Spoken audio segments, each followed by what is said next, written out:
ambo, anak halu, jomblo dan berulah. Hah? Bola? Hai, kius-kius kalian. Minal aidin wal faidin. Mohon maaf apabila ada kesalahan atau terlalu banyak memberikan harapan dan rasa sayang kepadamu.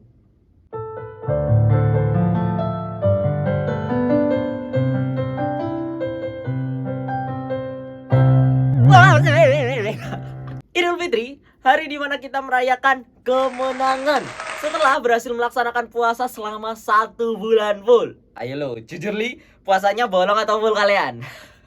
Terus Idul Fitri juga hari di mana para anak-anak menjadi crazy rich dadakan setelah menerima angpau THR. It's about money, money, money. We need your money, money, money. Wanna make the world dance. Forget about the price tag. Yo. Terus juga ada loh tradisi kayak makan ketupat, cookies, aneka permen. Terus kalau di desa itu ada jenang gitu kan ya, sampai full pol pokoknya. Nanti aku kayaknya masuk sekolah tiba-tiba jadi Nick Avocado gitu. Ayo kalian ada cerita apa? Komen dong di bawah. Tapi selain itu, di episode kali ini aku juga mau membahas tentang beberapa fakta unik mengenai Lebaran Idul Fitri. Fakta pertama, yaitu mengenai iftar pertama kali yang diadakan di White House. Nah, melansir dari kompas.com dan juga Great Kids, iftar atau makan besar saat buka puasa pertama kali diadakan di White House pada tahun 1805 oleh presiden mereka, yaitu Thomas Jefferson. Dan juga ada makan malam perayaan Idul Fitri yang pertama kali diadakan pada tahun 1996 oleh mantan ibu negara Hillary Clinton. Nah, setelah itu makan malam di hari Idul Fitri pertama ini sebagai perayaan menjadi tradisi tahunan di White House Amerika Serikat hingga saat ini. Fakta kedua yaitu mengenai perayaan Idul Fitri. Ternyata loh guys, walaupun semua negara itu mempunyai perayaan Idul Fitri mereka masing-masing, ternyata tradisinya itu nggak jauh beda loh. Contoh, kayak memberikan THR atau hantaran itu juga ada di negara lain. Terus beli baju baru supaya gak di roasting bude-bude, ngehias rumah sampai mudik. Itu bahkan ada di negara-negara seperti India, United Arab of Emirates, Arab Saudi, Malaysia, dan lain sebagainya. Bahkan di Afghanistan tuh ada tradisi unik pada saat Idul Fitri, yaitu adu pecah telur. Jadi setelah selesai sholat Id nih ya, semua keluarga itu bakalan ngumpul dan mereka mengadakan kompetisi memecahkan telur rebus. Piar! Nah, kalau di Indonesia sendiri ada tradisi makan ketupat.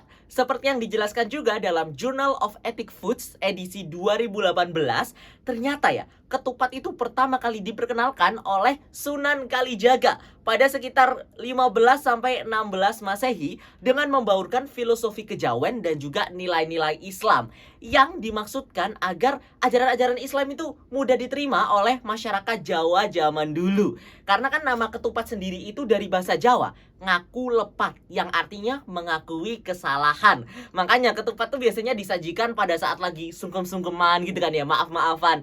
Berarti makin banyak ketupat makin banyak dosanya dong ya. Gak, canda. Tapi intinya semua negara itu mempunyai tradisi mereka masing-masing. Ada aja gitu. Yang gak ada itu kamu di sisiku.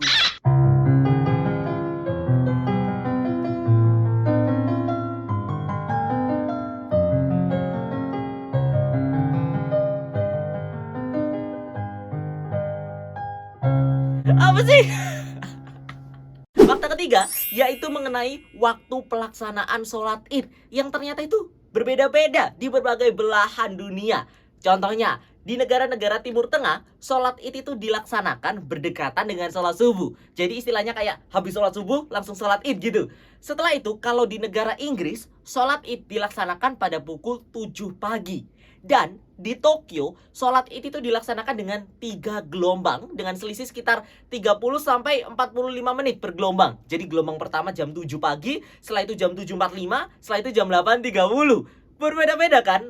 Memang karena menyesuaikan waktu dari negara itu masing-masing. Dan fakta keempat, yang pastinya menjadi fakta yang paling relatable, yaitu mengenai cara perayaan Idul Fitri di zaman now. Karena sekarang tuh salah satu tradisi yang paling penting untuk dilakukan saat Lebaran Idul Fitri adalah update story, upload di medsos, pamer baju lebaran baru, setelah itu pakai background tempat yang estetik dengan captionnya Minal Aidin wal Faidin, guys. Bahkan termasuk aku. Ya ketahuan deh. Jadi ternyata anyway banyak banget ya tradisi-tradisi dan juga fakta unik di setiap daerah dan negara masing-masing. Kalian pasti juga punya banyak cerita di tahun ini karena kan tahun 2022 ini akhirnya PPKM dibuka setelah 2 tahun, guys. Tapi apapun cerita dan tradisi itu semuanya demi merayakan kemenangan kita setelah berhasil melaksanakan perintah untuk berpuasa selama 1 bulan full. Selamat, guys. Woo!